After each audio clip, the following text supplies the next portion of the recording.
Dominic and the Ladies Purse എന്ന ചിത്രത്തിന്റെ ഏറ്റവും പുതിയ OTT അപ്ഡേഷനാണ് ഇന്ന് നോക്കാൻ പോകുന്നത്. വീഡിയോയ്ക്ക് മുൻപ് വീഡിയോ ലൈക്ക് ചെയ്യുക, ചാനൽ സബ്സ്ക്രൈബ് ചെയ്യാൻ വേണ്ടി ശ്രമിക്കുക.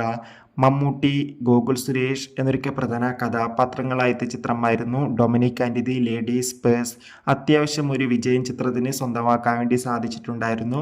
അതുകൊണ്ട് തന്നെ എല്ലാ സിനിമാ പ്രേമികളും ഒരേപോലെയായിരുന്നു Dominic and the Ladies Purse എന്ന ചിത്രത്തിന്റെ OTT റിലീസിനായി കാത്തിരിക്കുന്നുണ്ടായിരുന്നത്. ഫൈനലി ഇപ്പോൾ ചിത്രത്തിന്റെ ഏറ്റവും പുതിയ OTT അപ്ഡേഷൻ ആരാധകർക്ക് മുന്നിൽ പുറത്തുവന്നിരിക്കുകയാണ്. ആ അപ്ഡേഷൻ മറ്റൊന്നുമല്ല, Dominic and the Ladies Purse എന്ന ചിത്രത്തിന്റെ OTT അവകാശങ്ങൾ ആമസോൺ പ്രൈം വീഡിയോസ് എന്ന OTT പ്ലാറ്റ്ഫോം സ്വന്തമാക്കിയെന്നും ചിത്രം ആമസോൺ പ്രൈം വീഡിയോസ് എന്ന OTT പ്ലാറ്റ്ഫോമിലൂടെ ഒരു സർപ്രൈസ് OTT റിലീസ് ചെയ്യുമെന്നാണ് റിപ്പോർട്ടുകൾ സൂചിപ്പിക്കുന്നത്. എന്തായാലും കാത്തിരിക്കാം. കൂടുതൽ ഒഫീഷ്യൽ അപ്ഡേഷൻ അറിയാൻ വേണ്ടി ചിത്രത്തിന് വേണ്ടി എത്ര പേര് കാത്തിരിക്കുന്ന കമന്റ് ചെയ്യാൻ വേണ്ടി ശ്രമിക്കുക.